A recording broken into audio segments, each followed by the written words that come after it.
Hi, this is class number 3 for General Studies Revision Prelims 2022। आज हम topics देखेंगे। आज हम जानेंगे बुद्धिज्म के बारे में, reverse of India, fact sheet में पॉलिटी के क्विक फैक्ट्स देखेंगे हम। ये एक नया सीरीज स्टार्ट करते हैं, रेगुलेटिंग एक्ट 1773। इधर से लेके अपन 1947 तक चलेंगे। जितने भी एक्ट्स आए हैं उनके बारे में समझेंगे और ये काफ़ी हेल्पफुल रहेगा। देन बायोडाइवर्सिटी कंजर्वेशन क्या होता है, टाइप्स ऑफ विंड, कल हमने प्लैनेटरी विंड देखा था, आज हम लोकल विंड से समझते हैं।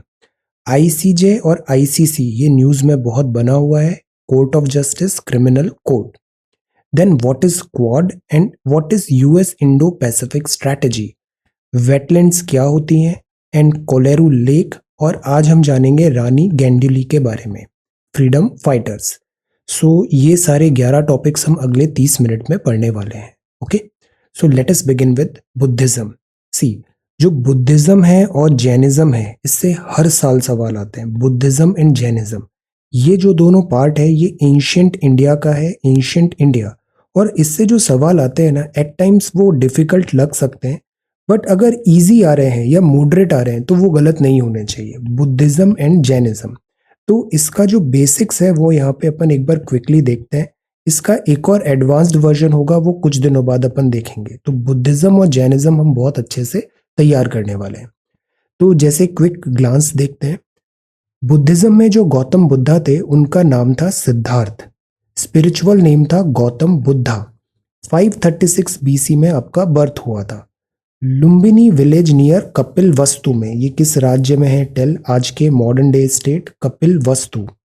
गौतम, फादर का नाम था शुद्धोधन, ये किंग थे शाक्य रिपब्लिक, तो आप एक किंगडम से बिलोंग करते थे, प्रिंस थे। Mahamaya, Mahamaya the princess of Kaushal state आपकी मदर थी। क्षत्रिय रॉयल फैमिली से आप बिलोंग करते थे। गौतमी ऑन्ट थी, यशोधरा वाइफ थी, सन राहुल थे, काउंसिल देवदत्त, और ये टीचर। सी, ऐसा यूजुअली अब ये पैटर्न आता नहीं है, बट एट टाइम्स ये पूछा जा सकता है, और ये चीज जो है ना ये बहुत बेसिक्स में काउंट होती है। सो दैट इज वाई इसको हम देख लेते हैं, ये दूसरे एग्जाम्स में भी आपको काफी हेल्पफुल रहेगा। टीचर अलारा कलामा, रुद्रक रामपुत्रा, ये इंपॉर्टेंट है। जैसे हॉर्स कौन था? कत्थक। जो चैरियटर था वो कौन था? छन्ना। क्योंकि गौतम बुद्धा को जब रियलाइजेशन होगा तो वो लाइक महल छोड़ के जाएंगे, और उनसे लाइफ से जुड़े जो भी फैक्ट्स हैं, जो भी इवेंट्स हैं, तो जब महायान वगैरह हम देखते हैं ना, तो लाइफ से जुड़े ये सारे एसोसिएटेड फिगर्स, इवेंट्स, इन सब का वर्शिप होता है, इन सब को जाना जाता है।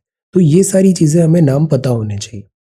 बर्थ में जब एसेटिज्म हुआ तो ये 4 इवेंट हुआ, see the old man, patient, dead and ascetic. तो गौतम बुद्धा को रियलाइजेशन हो गया कि ये this whole world is a माया।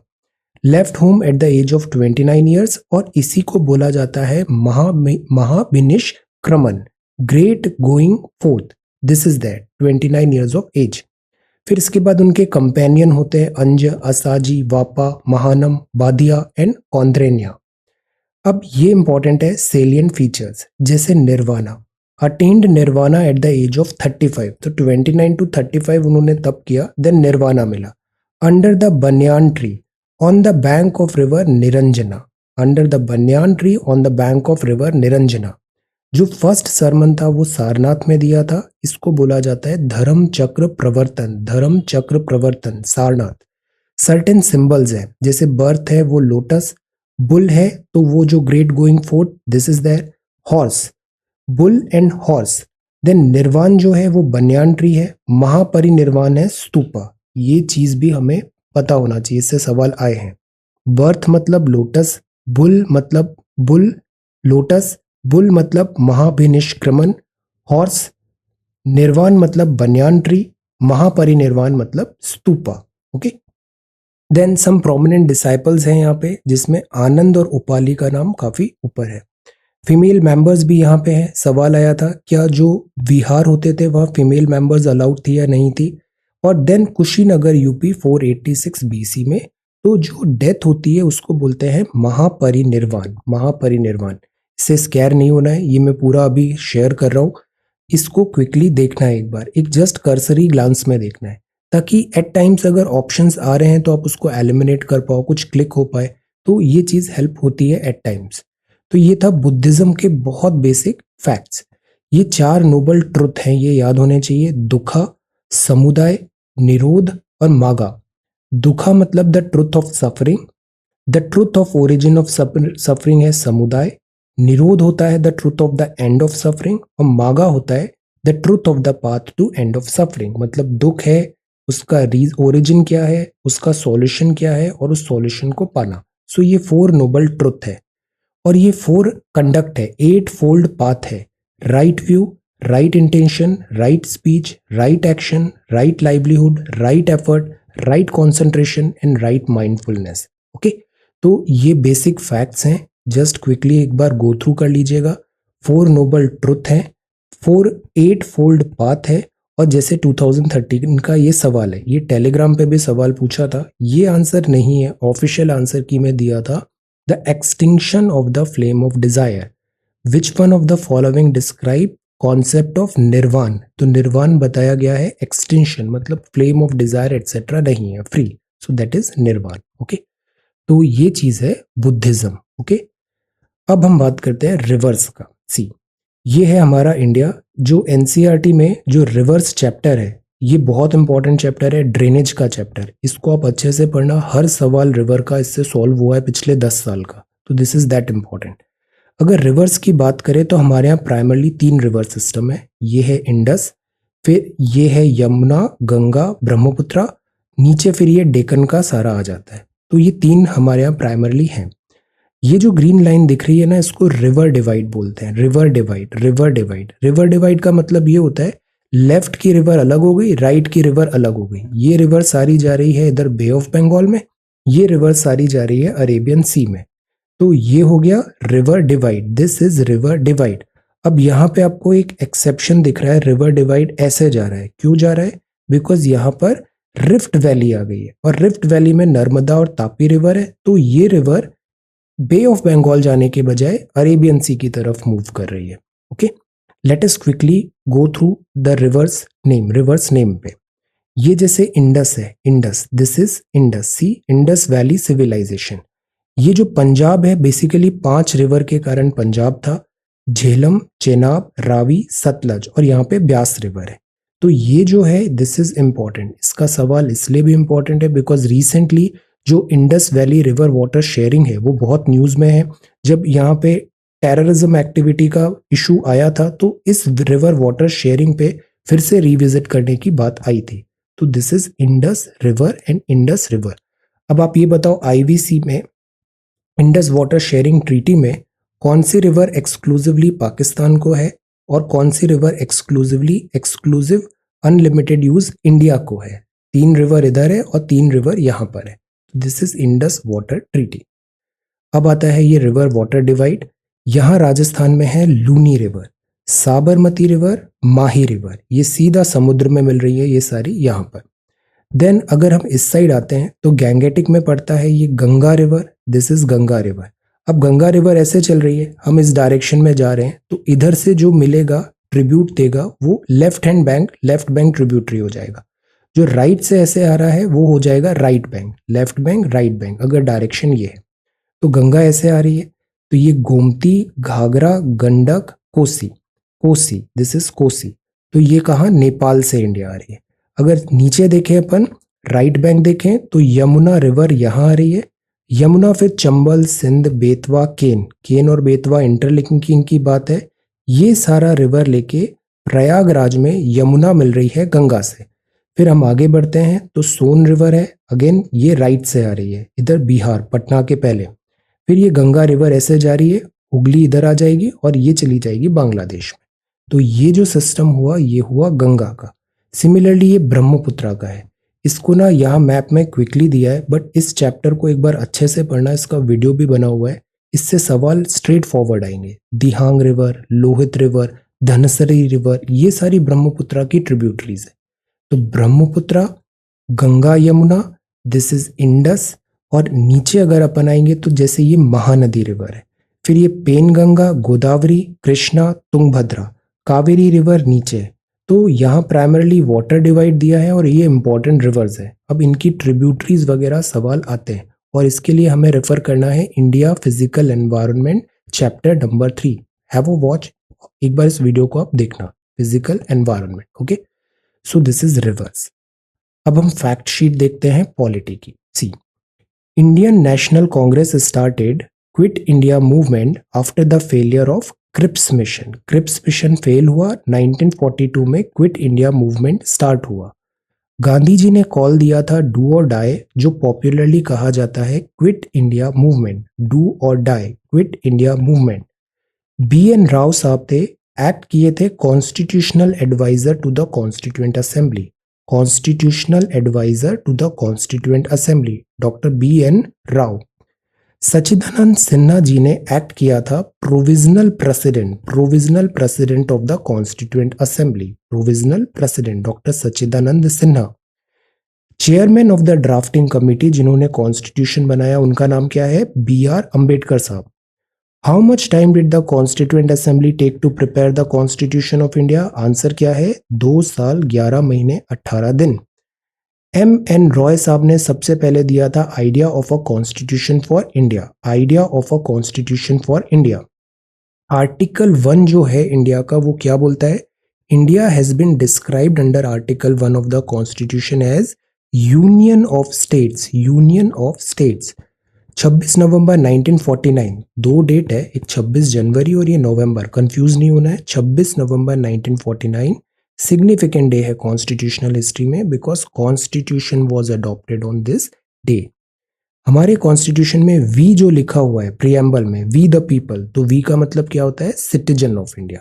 तो वी का मतलब होता है सिटीजन ऑफ इंडिया। 26 नवंबर 1949 में कॉन्स्टिट्यूशन अडॉप्ट हुआ था। यूनियन ऑफ स्टेट लिखा है आर्टिकल 1 में। M N Roy idea of constitution, 2 साल 11 महीने 18 दिन constituent assembly. Doctor B R Ambedkar chairman drafting committee. Doctor Sachchidanand Sinha provisional president constituent assembly.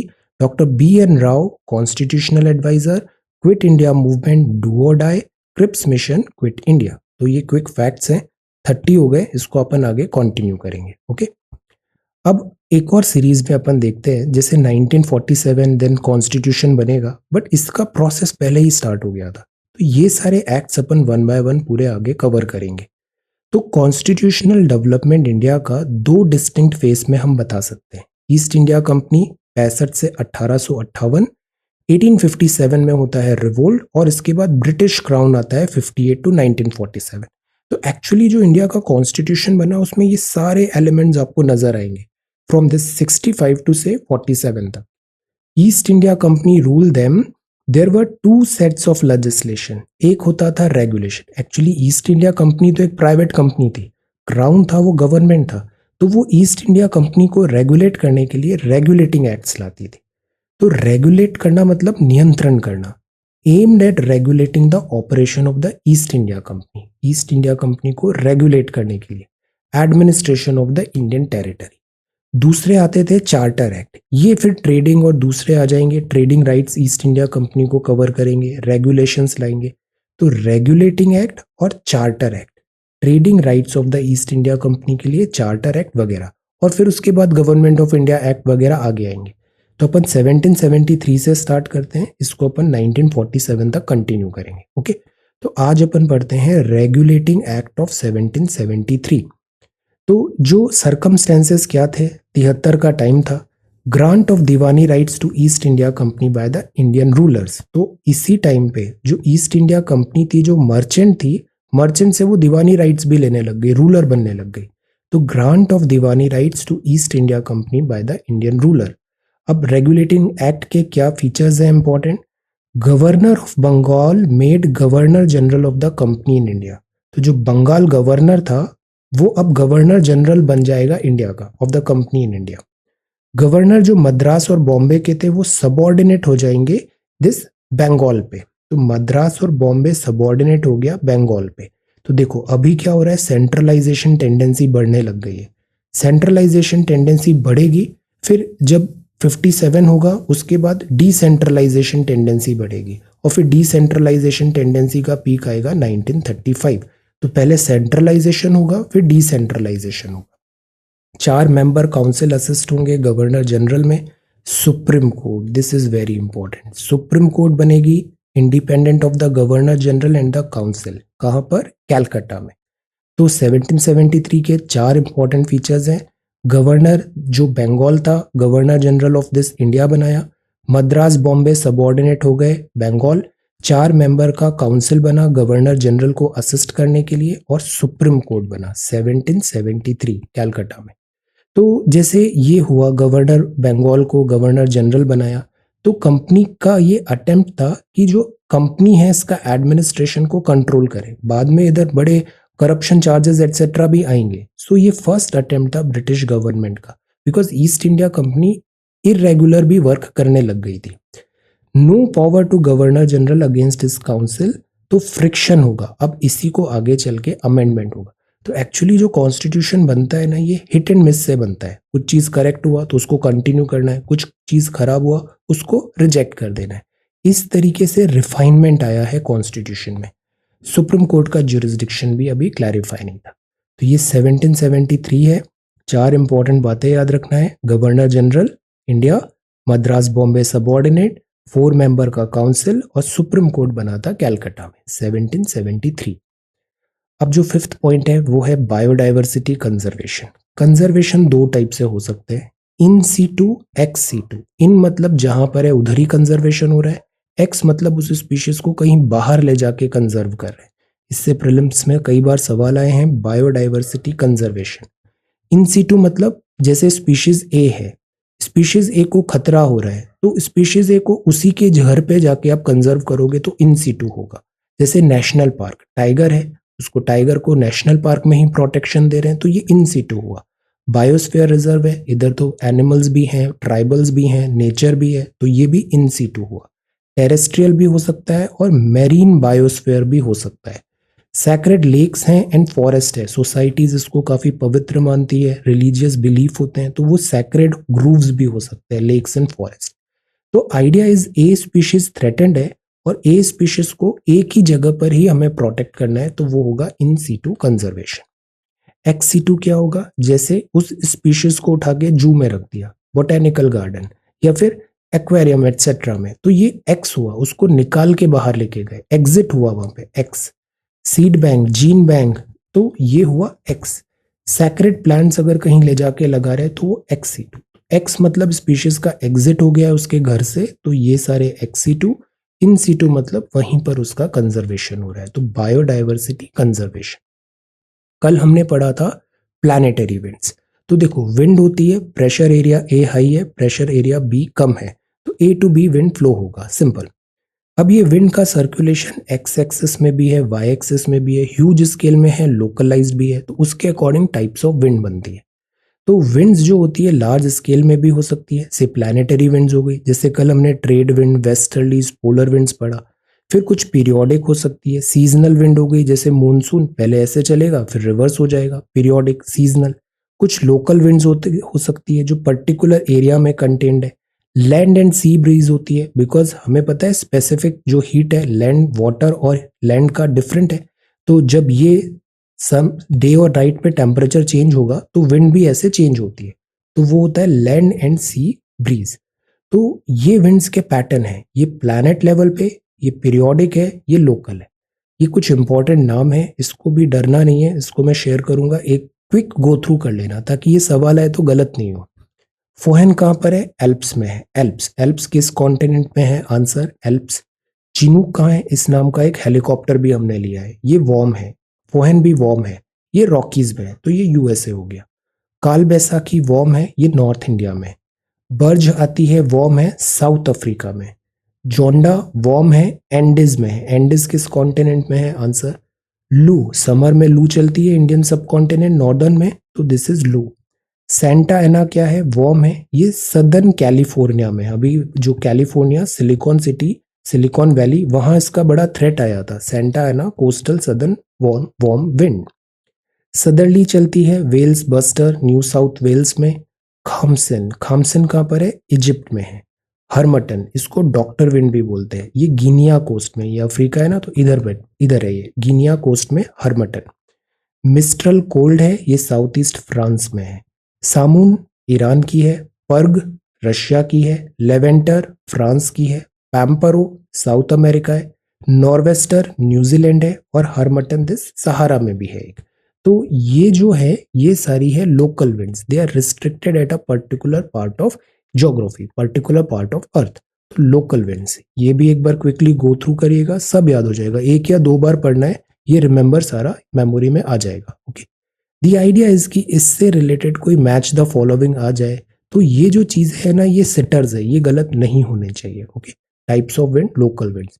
और शुरुआत में अपन स्टैटिक पार्ट ज्यादा कवर कर लेते हैं, ग्रेजुअली अपने पास काफी टाइम है, 90 दिन है, हम दूसरा करंट अफेयर्स एंड एटसेट्रा भी ग्रेजुअली सारा कवर कर लेंगे। ओके, तो ये टाइप्स ऑफ विंड्स हो गया और लोकल विंड्स हो गया। एक और एक्सरसाइज करिए, आपके पास एटलस है, एक ही एटलस होना चाहिए, उस एटलस में आज बैठ के सारी विंड्स को एक बार आप देख लेना, उसको हाईलाइट कर लेना जिस जगह पे ये दिखा रहे, देखना ये आपको याद हो जाएगा हमेशा।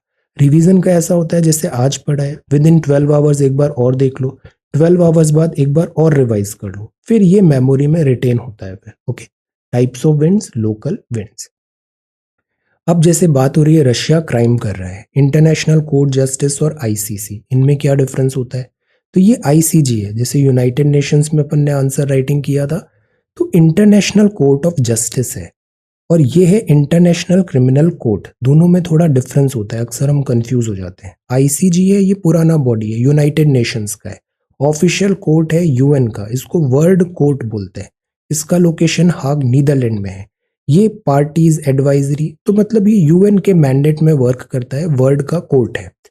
इसका सब्जेक्ट मैटर में sovereignty, boundary, maritime, trade, disaster, human right, treaty violation, treaty interpretation, ये सारी चीजें जो दो कंट्रीज के बीच में हो रही है, पार्टीज के बीच में हो रही है, वो सब चीजें वर्ल्ड कोर्ट में होता है, और ये यूएन फंडेड है। यहाँ अभी हमारे एक जस्टिस भी है, दिस यहाँ पे आईसीजे में, उनका नाम बताइए, इंटरनेशनल कोर्ट ऑफ जस्टिस, अभी हाल ही में इलेक्ट हुए वो। तो दिस इज 1946 आईसीजे।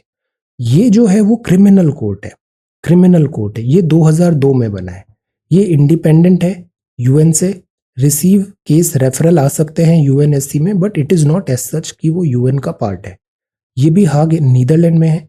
यहाँ क्रिमिनल प्रोसिक्यूशन इंडिविजुअल्स का भी हो सकता है, आईसीसी में इंडिविजुअल्स का क्रिमिनल प्रोसिक्यूशन होता है, like genocide, crime against humanity, war crime, crime of aggression, तो ये अभी इसीलिए न्यूज में है।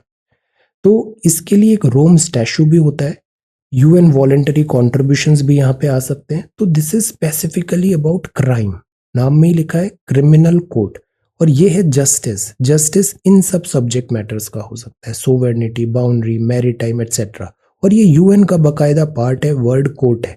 तो इंडिया ने ऑब्वियसली आईसीजे में है, हमारे जस्टिस भी है, तो हमने पार्टिसिपेट किया है।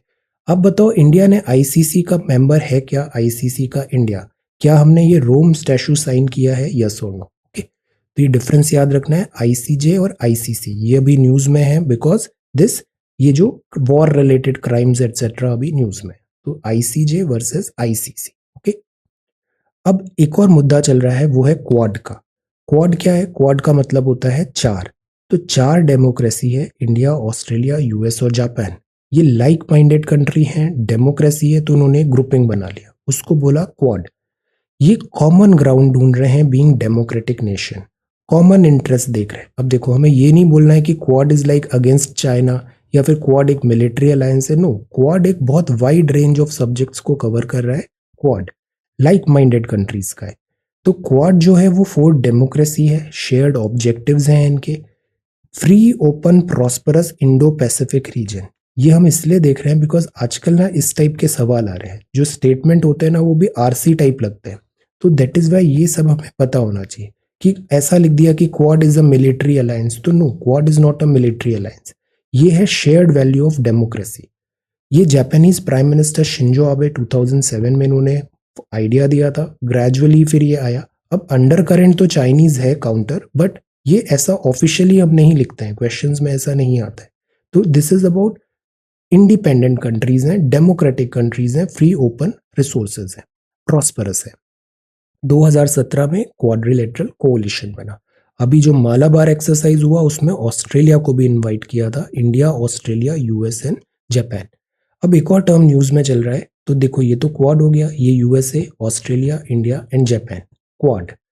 अभी एक और टर्म चल रहा है, जैसे चाइना का बेल्ट एंड रोड इनिशिएटिव है, तो उसके लिए यूएस इंडो पैसिफिक स्ट्रेटेजी ला रहा है। ये पैसिफिक हुआ, ये इंडियन ओशियन हुआ, तो इंडो पैसिफिक स्ट्रेटेजी।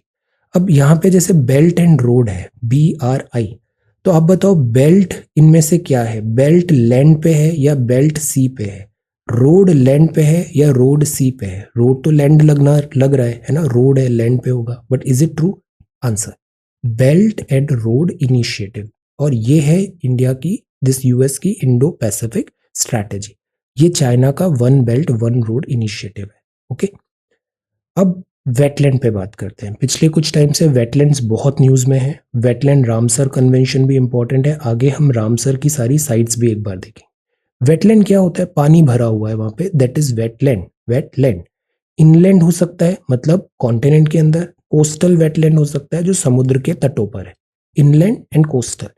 इनलैंड में भी दो हो सकती है, नेचुरल या मैन मेड। नेचुरल मतलब नेचर ने बनाया, मैन मेड मतलब हमने बनाया, ह्यूमंस ने बनाया।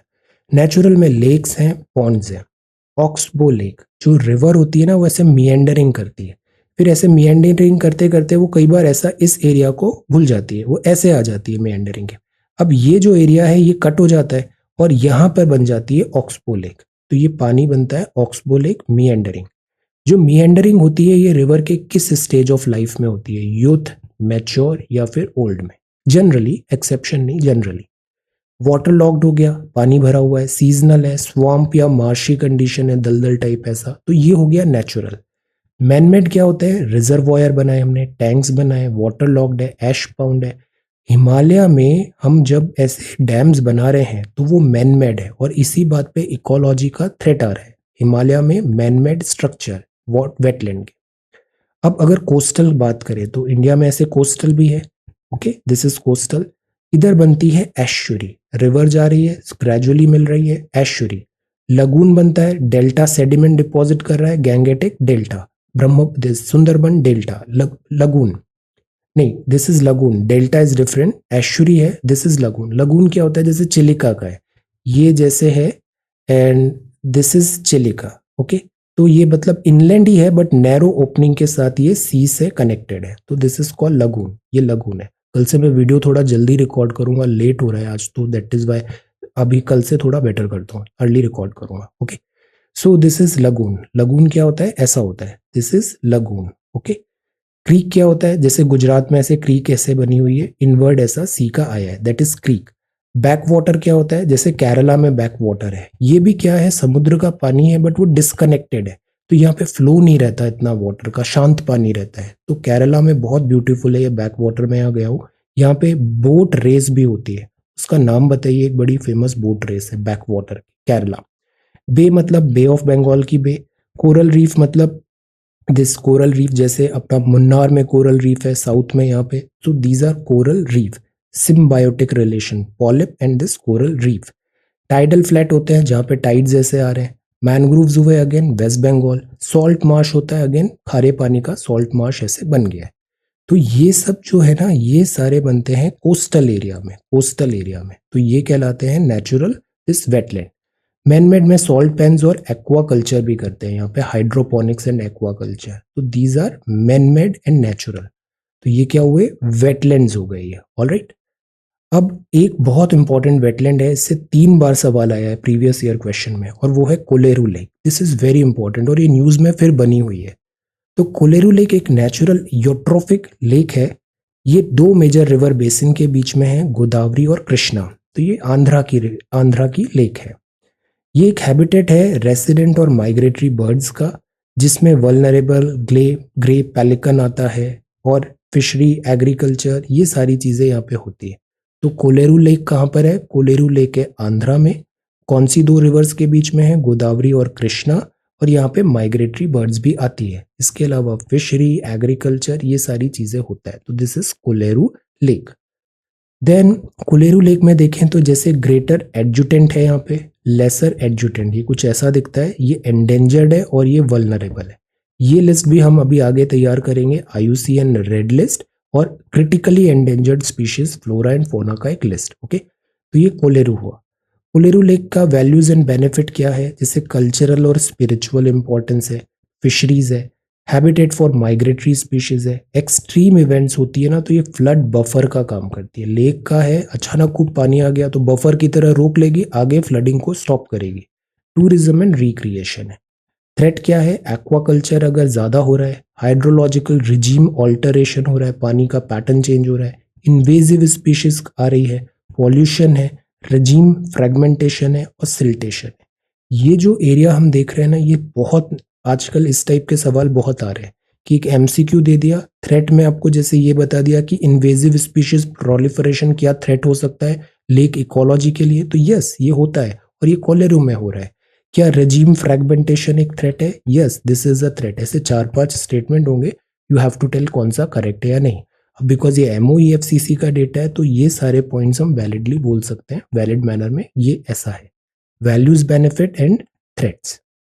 अब हम देखते हैं रानी गैंडुली के बारे में। तो ये अमृत महोत्सव सीरीज है, इसका मैंने एक 150 का PDF टेलीग्राम में शेयर किया था, आगे भी इसको कंटिन्यू कर रहे हैं। सेलेक्टिवली इसमें जो बहुत इंपॉर्टेंट है उसको हम यहाँ पे डिस्कस करेंगे। बाकी ये पूरा जो है ये मैं आपको PDF बना के भी बाद में जब कंप्लीट होगा तो आई विल शेयर, ओके। अब रानी गैंडुली जो थी वो नागा लीडर थी और फ्रीडम फाइटर थी। 1927 में केवल 13 ईयर की एज में अपने हेराका मूवमेंट में पार्टिसिपेट किया। नागा ट्राइबल दिस को एस्टेब्लिश करने की बात की, सेल्फ रूल ऑफ नागा पे आपने एम्फेसिस किया। 1932 में 16 इयर्स में ही ब्रिटिश रूलर्स ने आपको इम्प्रिजनमेंट दिया। 1947 में work for the betterment of the community के लिए आप काम करते रहे। जब 1947 में रिलीज हुआ, she is known as the daughter of the hills, got the title of Rani for her courage. Rani title किसने दिया था, आंसर रानी फॉर हर करेज। आपको पद्म भूषण भी मिला, ऑनर भी किया गया, सिलचर असम में एक पार्क भी है, पोस्टल स्टैंप भी हुआ। तो this is Rani Gaidinliu, Rani Gaidinliu from Nagaland freedom fighter. तो this is Azadi ka Amrit Mahotsav series. इसके अलावा एक कॉमिक बुक भी रिलीज किया है अभी आजादी के अमृत महोत्सव का, ये भी बड़ा हाई यील्डिंग है। इसको भी मैंने टेलीग्राम पे शेयर किया था, वहां सर्च करना आप, ये अनसंग हीरोज कॉमिक। तो इसमें जो इंडियन फ्रीडम फाइटर है विमेन और ये सारे नाम हैं, ये सब इंपॉर्टेंट है, इनके बारे में हमें कुछ बेसिक आइडिया होना चाहिए। ये जो 20 फ्रीडम फाइटर है, women freedom fighter of India, okay. तो इस कॉमिक को भी आप एक बार देखना। तो आज हमने क्या पढ़ा, रानी गैंडुली। आज थोड़ा कंटेंट हैवी था, इसको रिवाइज करना, PDF में जल्दी सेंड कर दूंगा, ये चीज सेटल हो जाएगा। वेटलैंड पढ़ा, कोलेरू लेक हमने देखा, इंडो पैसिफिक एंड क्वाड। फिर ये ICJ और ICC में डिफरेंस, टाइप्स ऑफ विंड, इस चीज का आज पूरे सबको मैप बनाना है। एटलस में ये सारी एंट्रीज आज आप देखना। देन बायोडाइवर्सिटी कंजर्वेशन 1773 से स्टार्ट किया है, ये हम पूरा कंप्लीट करेंगे। फैक्ट्स, और ये भी आज मैप में देखना जो बेसिक रिवर्स है। और ये जो चैप्टर नंबर 3 है, इंडिया फिजिकल एनवायरनमेंट ड्रेनेज, आज ही यूट्यूब में इस वीडियो को देखना प्लेलिस्ट में। देन ये है बुद्धिज्म के बारे में, okay. So this is class number 3। Thank you so much for watching this video. Take care, study well and be safe.